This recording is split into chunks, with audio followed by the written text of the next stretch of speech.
오늘 아침에 운전하고 교회를 향해 오는데 저희 동네에서도 집집마다 데코레이션 하냐고 많은 이웃들이 나와서 데코레이션 하는 모습을 보았습니다.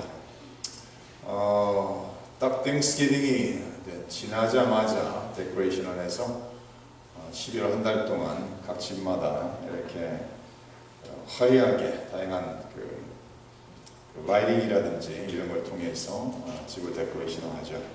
한국에서도 서울 중앙에 큰 크리스마스 트리를 세워놨더라고요. 그러면서 뉴스를 보니까 일반 뉴스 채널에서 이 크리스마스 트리에서 보도를 하면서 이제 12월 한 달 동안은 아기 예수의 탄생을 우리가 함께 즐거워한다, 이런 표현을 쓰는 것을 보았습니다.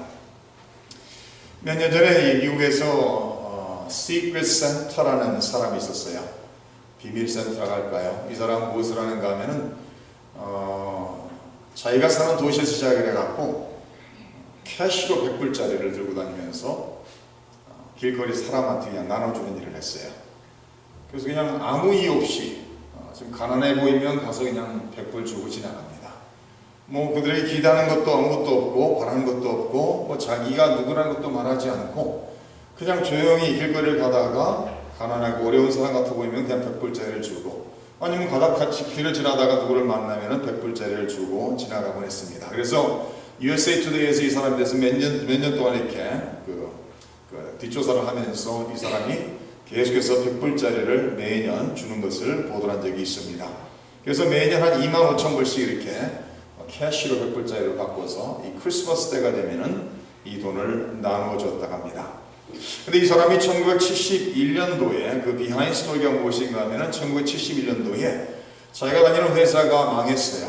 그 회사가 망한 후에 자기도 직장을 잃게 되고 돈이 하나도 없어 완전 알거지가 된 상황 속에서 차에서 생활하기 시작했습니다.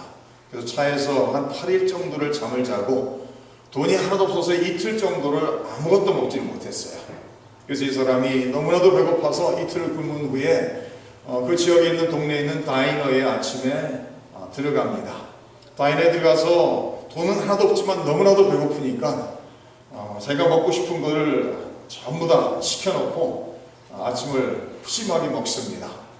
그런 후에 사람들이 다 나가기를 기다렸다가 이제 내가 돈을 낼 비를 받게 되면 돈을 내려고 하다가 주머니를 뒤지면서 지갑을 잃어버렸다라고 말하고 이렇게 나올 생각을 하고 아침 시작을 했습니다. 사람이 다 다이너를 나간 후에, 딕시 다이너에서 사람이 다 나간 후에 주머니를 막 만지면서 돈이 없는 흉내를 내고 있었습니다. 그러던 도중에 그 다이너의 주인이었던 톰 혼이라는 사람이 그 사람을 향해서 가까이 다가오면서 그 사람 근처에 와서 이렇게 몸을 구부려 뭐를 주스면서 그 사람에게 20불을 건네주면서 아마도 20불을 당신이 바닥에 떨어뜨린 것 같다 하면서 20불을 건네줬어요. 그러니까 20불을 건네준 것은 그 사람이 떨어뜨린 돈이 아니죠. 뭐 돈이 1불짜리도 없는 사람인데 이 톰 혼이라는 사람이 딕시 힐 다이너의 주인이 이 사람의 모습을 바라보면서 불쌍히 긍휼히 여기고 자기가 주머니에 있던 돈을 떨어뜨려 그 돈을 주면서 그 사람에게 전해줬어요. 그럼 왜 그 돈을 내고서 그 다이너에 나왔습니다. 나오면서 하나님께 감사합니다. 하나님 감사합니다. 제가 이 인생을 살아가면서 돈을 벌게 된다면 나도 다른 사람에게 베풀며 살겠습니다라고 기도를 해요. 그러면 28년이라는 세월이 지났습니다. 1999년도에 열심히 일을 해서 돈을 아주 많이 벌어 백만장자가 됐어요. 그러면 이 톰 혼이라는 사람을 찾습니다. 28년도에 자기가 아침 식사를 고맙게 얻어먹은 그 딕시 다이너의 주인이었던 톰 혼을 찾습니다. 그 톰 혼을 찾았더니 이제 84세가 된 할아버지가 돼 있어요. 그 사람을 찾아가서 말합니다. 내가 28년 전에 당신의 다이너에 갔다가 아침을 먹고 돈이 없어서 이렇게 지갑을 잃어버렸다 하고 나오려고 했는데 당신이 와서 나에게 20불을 건네줌으로써 그 20불로 맛있게 아침을 먹고 나왔습니다. 아마도 당신은 나를 기억하지 못할 겁니다. 그러나 나는 28년 동안 한 번도 당신을 잊은 적이 없습니다. 그래서 탐혼이 이렇게 질문해요. 28년 전 71년도에 20불이 지금 99년도는 얼마 가치가 있겠느냐라고 질문합니다. 그러니까 탐혼이라는 할아버지가 말하기를 웃으면서 우스갯소리로 아마 10,000불쯤은 될 겁니다. 그렇게 대답을 해요. 그러니까 이 사람이 주머니에서 10,000불을 캐시를 딱 꺼내서 탐험에게 건네주면서 고맙습니다 하면서 전해주는 거예요. 그러니까 이 탐험이 할아버지가 그걸 받기 위해서 한 얘기가 아니에요. 우스갯소리 한 얘기잖아요. 그래서 결코 마다하는데 이 사람이 그 만불 캐시를 전해주면서 당신 때문에 내가 인생을 이제 바로 살 수 있다 하면서 만불을 전해주고 떠나갑니다. 그런 후 계속 이 사람이 크리스마스 때가 되면 12월만 되면은 각 도시를 돌아다니면서 100불짜리를 나눠주기 시작하는 거예요, 이 사람이. 그래서 9.11 사건이 터졌을 때 2001년도에 뉴욕을 찾아와서 맨하탄을 걸어다니면서 100불짜리를 나눠줬습니다. 버지니아에 가서도 사건이 터지는 지역마다 가서 너무나도 힘든 사람들을 바라보면서 100불씩 나눠주고 살기 시작합니다.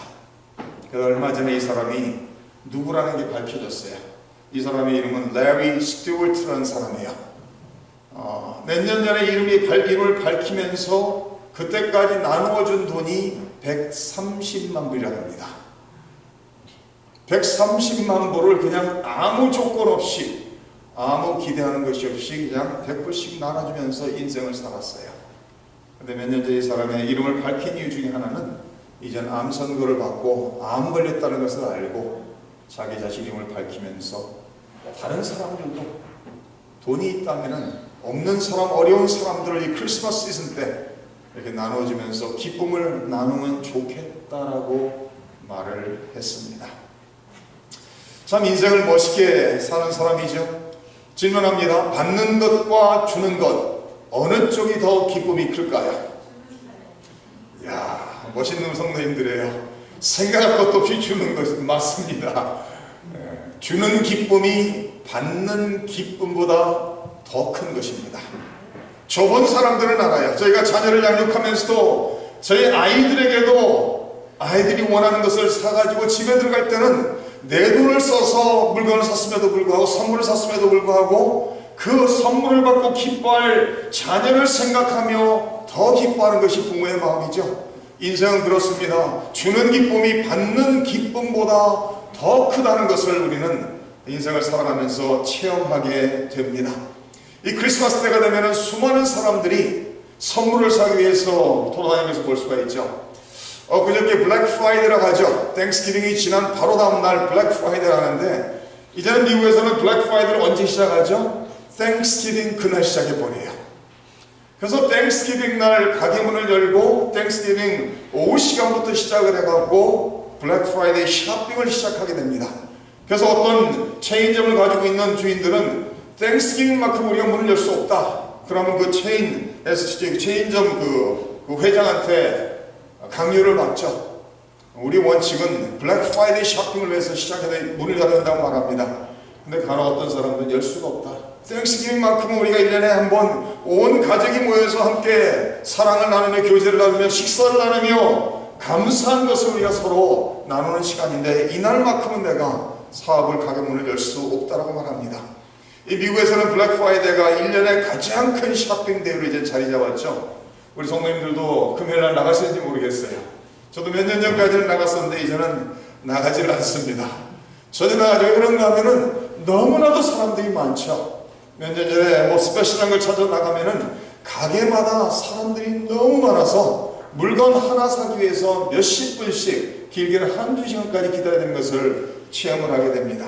어떤 사람들은 자기가 원하는 물건을 파는 가게 앞에서 그 전날 밤 가게 문을 열기 그 전날 밤에 텐트를 치고 밤새 기다리는 사람들도 있는 모습을 우리가 볼 수가 있습니다.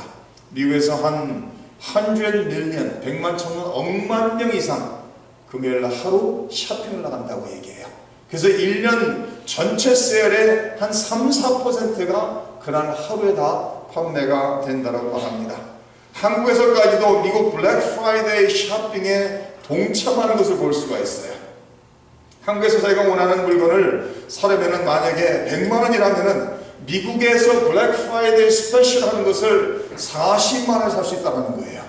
그럼 미국의 인터넷을 통해서 오더하고 shipping 코스트까지 다 따지고 나도 몇십만 원이 싸다라는 거예요. 그래서 전 세계적으로 미국 블랙 프라이데이에 그 쇼핑하는 그날을 기다리며 전 세계적으로 쇼핑하는 것을 볼 수가 있습니다. 이번 블랙 프라이데이 때는 안타깝게도 매년 있는 일이죠. 욕하는 일은 대수롭지 않은 일로 여겨지죠. 싸움도 하고 칼로 찌르기도 하고 더 나아가서 어떤 사람은 총에 맞아 죽기까지 하는 불상사가 일어나는 것을 볼 수가 있습니다. 크리스마스 시즌이 되면은 전 세계에 있는 사람들이 예수님이 탄생한 것은 잃어버리고 그저 서로 즐기는 그런 때가 된 것을 볼 수가 있습니다. 우리가 크리스마스 이 할로데이 시즌이 되면 기뻐하는 것은 바로 예수 그리스도, 우리가 구세주로 믿고 있는 예수님이 탄생하셨기 때문에 우리가 이 할로데이 시즌이 되면 기뻐하는 것을 기억해야 할 필요가 있습니다. 오늘 저희가 읽은 말씀을 보면 우리 예수님께서 기적을 베푸시는 5,000명, 남자만 5,000명이라고 44절에 기록하고 있죠. 남자만 5,000명, 여자와 아이 외에 남자만 5,000명이 되는 숫자를 예수님께서 떡 5개와 물고기 2마리로 풍족히 원하는 대로 마음껏 먹도록 하셨다라고 성경 기록합니다. 다 마음대로 풍족히 먹고 난 후에 남은 것을 다 모았더니 12바구니에 가득 찼다라고 오늘 말씀 속에 기록하고 있습니다. 30절 말씀을 잠깐 보시면 이렇게 나와 있어요. 사도들이 예수께 모여 자기들이 행한 것과 가르친 것을 낱낱이 보아니 이리시되 너희는 따로 한적한 곳에 가서 잠깐 쉬어라 하시니 이는 오고 가는 사람이 많아 음식 먹을 겨를도 없음이라. 이에 배를 타고 따로 한적한 곳에 갈새 그들이 가는 것을 보고 많은 사람이 그들인 줄 안지라. 모든 거울로부터 도구로 그곳에 달려와 그들보다 먼저 갔다라고 기록하고 있어요. 예수께서 제자들에게 보고를 받고 있는 상황 속에서 예수님께서 너희들이 제대로 먹지도 못했으니 우리가 한적한 곳에 가서 쉬면서 음식을 나누자 하면서 한적한 곳을 벳세다라고 성경 기록하고 있습니다. 그곳을 향해 갔다라고 성경 기록하는데 예수님과 제자들이 가는 것을 바라보면서 수많은 무리들이 예수님을 따르고 많은 사람들이 예수님보다 먼저 벳세다에 도착해 예수님을 영접했다라고 성경은 기록합니다. 예수님께서 그 수많은 사람들이 자기를 찾아오시는 것을 따라오고 찾아오는 것을 바라보시면서 34절에 이런 말씀을 기록하죠. 큰 무리를 보시고 그 목자 없는 양 같음으로 인하여 불쌍히 여기사 이에 여러 가지로 가르치셨다라고 기록하고 있습니다. 우리 예수님의 마음은 항상 연약한 사람, 부족한 사람들을 바라보면서 불쌍히 긍휼히 여기는 마음으로 가득 찼던 것을 우리는 알 수가 있습니다. 야고보서 5장 이런 말씀이 기록되어 있습니다. 주께서 주신 결말을 보았거니와 주는 가장 자비하시고 긍휼히 여기시는 이시라고 기록합니다. 마태복음 9장에서도 무리를 보시고 불쌍히 여기시니 이는 그들이 목자 없는 양과 같이 고생하며 기진함이라. 이에 제자들에게 이르시되 추수할 것은 많되 일꾼이 적으니 그러므로 추수하는 주인에게 청하여 추수할 일꾼들을 보내 주소서 하라 하시니라. 예수님께서 수많은 사람들을 바라보며 목자 없는 양같이 잃어버린 갈 길을 모르는 목자 없는 양 같은 수많은 사람들을 바라보면서 그들을 불쌍히 긍휼히 여기셨다라고. 예수님의 마음은 항상 연약한 자를 바라보면서 그들을 불쌍히 긍휼히 여기는 마음으로 가득 찼던 것을 우리는 볼 수가 있습니다. 우리가 보았던 누가복음 7장의 나인성 과부의 외아들을 살리시는 그 기적을 베푸시는 그 사건 속에서도 예수님께서 나인성 과부가 자기의 외아들이 죽은 자를 데리고 나오면서 슬퍼하는 것을 바라보시면서 예수님께서 그 사람을 불쌍히 여기셨다라고. 나인성 과부를 보시고 불쌍히 여기시고 죽은 그 외아들을 살려주시고 그 과부에게 그 아들을 돌려주셨다라고 누가복음에는 기록하고 있습니다. 누가복음 10장에는 선한 사마리아인이 여행길을 가다가 강도 만나 거한 죽게 된 사람을 바라보면서 그를 불쌍히 여겨 그에게 다가가 그의 상처난 곳을 싸매주고 그를 돌보아 주었다라고 성경은 기록하고 있습니다. 사람들은 항상 그 마음에 가득 찬 것으로 말하며 행동한다고 성경은 가르치고 있습니다. 예수님의 3대 사역은 가르치는 일, 복음을 전파하시는 일, 그리고 병과 약한 것을 고치시는 사역을 하셨다라고 성경은 기록합니다. 예수님께서 제자들과 한적한 곳에 가서 쉬기 위해서 가시는 도중에 있었음에도 불구하고 수많은 사람들이 예수님을 찾아왔을 때 목자 없이 이런 양처럼 예수님을 찾아온 사람들을 바라보면서 불쌍히 긍휼히 여기고 그들에게 하나님의 나라에 대한 진리의 말씀을 가르치셨다라고 성경은 기록하면서 더 나아가서 그들의 병자들을 고쳐주셨다라고 말씀하시면서 더 나아가서는 그들의 배고픔까지도 충족시키셨다라고 오늘 말씀에 기록하고 있습니다. 우리 예수님께서는 사람들의 모든 필요를 채워주시는 것을 볼 수가 있습니다.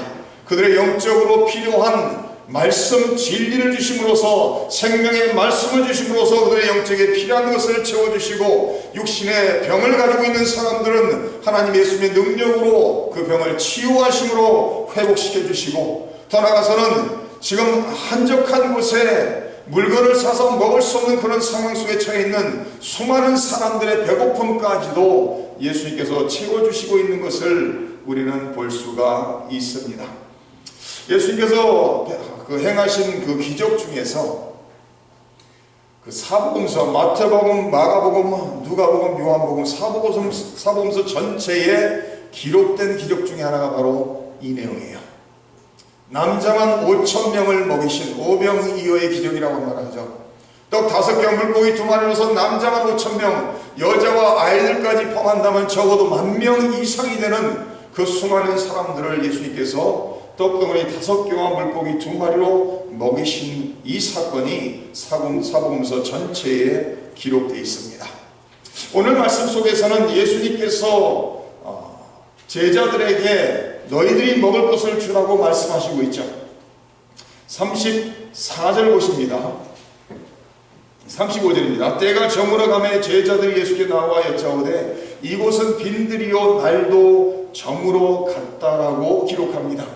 근데 요한복음 6장에 가서 보면은 이 같은 내용을 기록하면서 예수님께서 제자들을 바라보면서 특히 빌립을 바라보면서 이렇게 질문합니다. 이 수많은 사람들에게 무엇을 먹게 할까 하고 예수님께서 빌립에게 질문을 던지고 있습니다. 예수님께서 빌립에게 이런 질문을 던지고 있는 것은 어디서 떡을 사서 먹이겠느냐라고 질문을 던지는 것은 요한복음에 이렇게 기록되어 있어요. 예수님께서 이렇게 말씀하신 것은 예수님께서 어떻게 하실 것을 이미 아시고 빌립을 시험코자 하여 이 말씀을 질문을 던지셨다라고 기록하고 있습니다.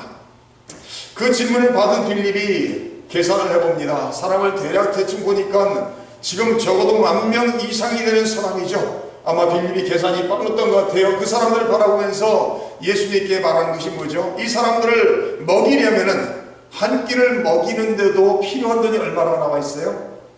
여기에 데나리온 몇 개나 나와 있죠? 200데나리온이라고 나와 있어요. 데나리온은 하루 일당, 하루를 일하고 받는 것이 한 데나리온이에요. 1세기에 하루 10시간을 일하고 받을 수 있는 돈이 한 데나리온이라는 거예요. 그러니까 200데나리온이라는 것은 200일을 일한 그 대가를 받는 돈을 얘기하는 거예요. 그러니까 만약에 계산하기 쉽게 하기 위해서 하루에 만약에 100불을 번다면은 200일이면 얼마가 되죠? 2만 불이 한 돈이 되는 거예요. 그러니까 빌립이 사람들을, 만여 명이 모인 사람들을 바라보면서 이 사람들을 한 끼를 먹이려면은 적어도 한 2만 불은 있어야 되는데, 더 나아가서는 그 많은 음식을 어디 가서 사오겠냐는 거예요. 그러니까 예수님께서 빌립과 제자들을 바라보면서 너희가 먹을 것을 주라라고 말씀합니다. 황당한 말씀이죠. 지금 제자들의 음식이 10,000명 이상을 먹일 수 있는 음식이 있습니까? 전혀 없죠. 요한복음에서 안드레가 어린아이에게서 떡 5개와 물고기 2마리를 찾아서 가지고 옵니다. 그러면서 예수님께 이 아이가 떡 5개와 물고기 2마리를 가지고 있습니다 하면서 예수 옆에 내놓으면서 이 떡 5개 물고기 2마리가 이 수많은 사람들에게 무슨 의미가 있겠습니까? 이런 성격의 말을 하죠. 제가 이 내용에 대해서 설교를 다양한 분들에게 들어봤는데 가장 엉뚱한 설교는 이 말씀을 해석하는데 떡 5개와 물고기 2마리, 오병이어의 기적을 해석하는데 가장 엉뚱한 해석은 이런 해석이었어요.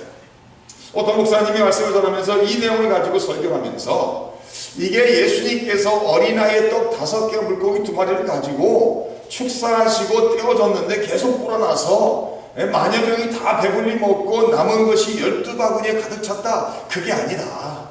그게 아니라 수많은 사람들이 배고파서 먹어야 되는 시간이 됐는데 많은 사람이 주위를 돌아보니까 전부 다 배고픈 모습이라는 거예요. 그러니까 그 사람들인데 내가 먹을 거 싸운 것을 딱 꺼내놓으면은 나눠 먹어야 되니까 아까우니까 주저하고 있는데 어린아이가 자기 도시락을 열어서 딱 예수님께 갖다 주니까 그걸 바라보니까 모든 사람들이 야, 어린아이도 저러는데 그러면서 자기들도 딱 싸운 도시락을 꺼내서 나눠 먹기 시작했는데 그 모든 사람이 풍성히 싸와서 나눠 먹고 남은 것을 모았더니 12바구니였더라. 이런 소리를 들어봤어요. 어때요? 그럴싸한가요? 인간적으로 생각하면 그럴싸하죠, 그죠? 예수님이 하나님이시고 하나님의 아들이시고 천하 만물을 창조하신 창조주시라는 것을 믿지 않는다면 그렇게밖에 해석할 수가 없을 것입니다. 그러나 예수님께서는 천하 만물을 창조하신 창조주 하나님이시죠. 말씀으로 빛이 있으라 했더니 빛이 생겼습니다. 그저 말씀만 하시면은 역사를 일으킬 수 있는 능력이 있으신 분이라는 것을 우리는 믿습니다.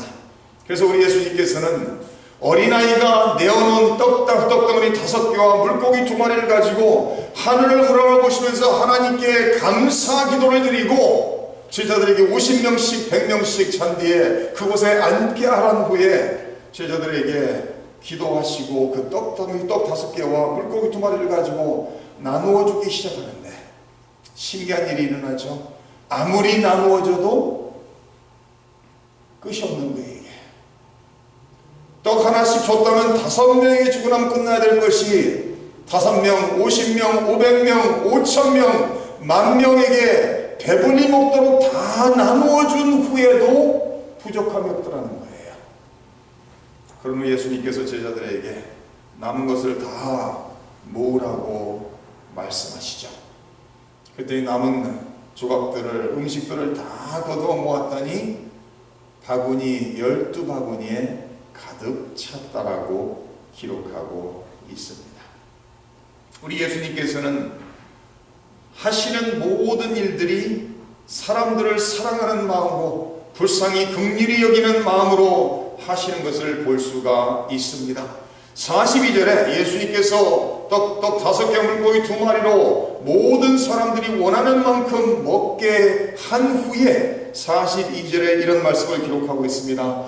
다 배불리 먹었다라는 거예요. They all ate and were satisfied. 다 배불리 먹고 만족했다라고 성경은 기록하고 있습니다. 예수님을 따라다니면서 배고팠던 사람들이 예수님으로 인해서 영의 양식을 먹고 영의 양식을 받았고 더 나아가서는 아팠던 사람들이 병자들이 치유를 받고 더 나아가서 배고파 굶주림 속에 있던 사람들이 예수님의 기적을 통해서 배불리 먹고 모든 사람들이 만족했다라고 성경은 기록하고 있습니다. 제가 얼마 전에 함께 모이는 그 친구 목사님들 내외분들이 있는데 한 5가정이 이렇게 한 달에 한 번, 2달에 한 번씩 교제하기 위해서 모입니다. 같이 모여서 이제 뭐 같이 식사 나누고 뭐 커피 마시면서 이런저런 얘기를 해요. 그럼 모이기 전에 이제 서로 연락하면서 이번에는 어디서 모일까요? 그러면서 이제 서로 의논을 합니다. 그래서 이번에는 뷔페집을 가자고 했어요. 그래서 뷔페집을 딱 갔는데 뷔페집에 가면 무슨 일이 생기죠? 본전이 아까워서 많이 먹게 되죠. 저도 사실은 우리 성도님들이 아시는지 모르겠는데 제가 지난 1년 동안 한 6, 7파운드를 뺐어요. 관심 있으신 분은 아셨을 것이고 관심 없으신 분은 모르셨을 겁니다. 제가 결혼하기 전에 23년 전에는 167파운드였습니다. 그래 좀 늘씬한 몸이었죠. 그래서 사람들이 볼 때 좀 너무 빼빼 말랐다 이런 표현을 하고 있는데, 제가 결혼하고서 1년 지나서 한 33파운드 늘어버렸어요. 그래서 1년 딱 지나고 난 후에 22년 전에 200파운드를 불었습니다. 그러다가 계속 살이 쪄갖고 한 218파운드까지 늘었어요, 제가. 그러다가 이게 이래서는 안 되겠다. 그래서 이제 살을 빼기 시작해서 지금은 한 190파운드 내려갔어요. 한 28파운드를 뺐죠, 그러니까 지금. 가장 높았던 그때부터. 그러니까 음식을 먹어도 절대 배부르게 먹지 않습니다, 제가. 딱 먹다가 그냥 배 땀은 그냥 그 수저를 놓는 그런 습관이 들어졌어요. 근데 한 일주일 전에는 친구 목사님들하고 같이 뷔페집을 갔는데, 그날은 제가 절제를 못했어요.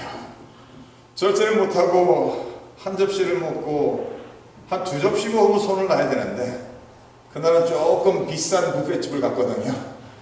그러니까 야, 이거 오랜만에 이런 비싼 뷔페집을 왔는데, 그래서 세 접시를 먹고 그냥 배가 부르도록 먹었어요. 얼마나 미련하게 먹었는지 커피 마시러 커피집에 가서 커피 마실 만한 배가 없었어요. 그러고 난 다음에 고생을 했습니다. 집에 가서 한참 고생을 했어요. 그런데 그 다음날 딱 아침에 일어나니까 어떻게 됐죠? 한 10시쯤 되니까 먹은 것이 다 꺼지고 다시 배고파지는 거예요. 육의 양식은 먹을 때, 배불리 먹을 때 순간적인 일시적인 만족은 있을 수가 있죠. 그러나 예수님 믿는 사람들에게 진정한 만족은 어디에 있죠? 바로 예수님 안에 있다는 것을 우리는 기억을 해야 됩니다. 우리 이 세상을 살아가면서 일시적인 만족을 추구하고 살아가는 사람들이 아니라 영원한 만족을 누리면서 살아가는 사람들이 되어야 된다는 거예요. 사도 바울이 그렇게 말하고 있습니다. 사도 바울이 빌립보서에서 이런 말씀합니다. 내가 궁핍함으로 말하는 것이 아니라 어떠한 형편에든지 나는 자족하기를 배웠노니, 나는 비천에 처할 줄도 알고 풍부에 처할 줄도 알아. 모든 일 곧 배부름과 배고픔과 풍부와 궁핍에도 처할 줄 아는 일체의 비결을 배웠노라. 내게 능력 주시는 자 안에서 내가 모든 것을 할 수 있다라고 고백을 하고 있습니다. 모든 상황 속에서 배부를 때, 배고플 때, 편안할 때, 고난 속에 있을 때, 괴로울 때, 어떤 상황에 처했을지라도 나는 만족의 비결을 깨달았다라고 사도 바울은 고백을 하고 있습니다. 그러면서 바로 그 만족의 비결이 바로 예수 그리스도라는 거예요. 이 세상에서 내가 소유할 수 있는 소유물이 아니라, 이 세상에서 우리가 모을 수 있는 돈이 아니라, 이 세상에서 얻을 수 있는 명예가 아니라, 영광이 아니라 바로 예수님 안에서 예수님 한 분으로 진정한 만족을 누릴 수 있다라고 사도 바울은 빌립보 성도들에게 말하고 있습니다. 사도 바울이 빌립보서를 쓰고 있는 것은 바로 감옥에서 쓰고 있는 편지죠. 그래서 옥중서신이라고 말을 하고 있습니다. 사도 바울은 한두 번 죽을 뻔한 것이 아니죠. 사도 바울은 예수님 때문에 수많은 고난을 받았습니다. 그럼에도 불구하고 그 모든 상황 속에서 내게 힘을 주고 내게 능력 주시는 분은 예수님이기 때문에 나는 감당할 수 있다고 말하면서 모든 상황에 처해봤다. 배고픔 속에도 처해봤고, 배부름 속에도 처해봤고, 편안한 속에도 처해봤고, 괴로움과 고난 속에도 처해봤지만 그 모든 상황 속에서 나는 자족의 비결, 만족의 비결을 깨달았다라고 말하면서 바로 예수님 때문에 나는 만족함을 누린다라고 말하고 있습니다. 디모데전서에 이런 말씀을 기록하죠. 자족하는 마음이 있으면, 만족하는 마음이 있으면 경건은 큰 이익이 된다라고 말하고 있습니다. 세상에 아무것도 가져오지 않았고 세상을 떠날 때는 아무것도 가지고 가지 못할 것이니 우리가 먹을 것과 입을 것이 있으면 족한 줄로 여기라고 성경은 가르치고 있습니다.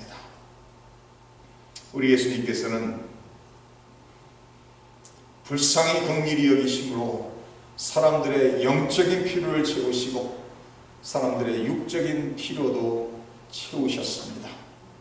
인생을 살아가면서 우리는 하나님 안에서 하나님 한 분으로 진정한 만족을 찾을 수 있어야 될 것입니다. 제가 어제 뉴스를 보면서 이런 내용을 보았습니다. 한국에서 40대, 50대는 무슨 빚을 가지고 사느냐? 집에 대한 빚을 가지고 산대요. 근데 참 희한한 일이 생기고 있는데 한국의 20대, 30대들도 빚더미에 산다는 거예요. 근데 20대, 30대는 무슨 빚더미에 사느냐? 차의 빚더미에 산다는 거예요. 그러면서 이 뉴스를 보도하는 사람들이 이렇게 얘기하는 거예요. 아니 20대, 30대들이 50만 원 주면서 월세를 사는데 차는 무슨 차를 사느냐? 외제차를 산다는 거예요. 머세디스 벤츠로 시작해서 BMW 5천만 원, 6천만 원짜리 차를 산다는 거예요.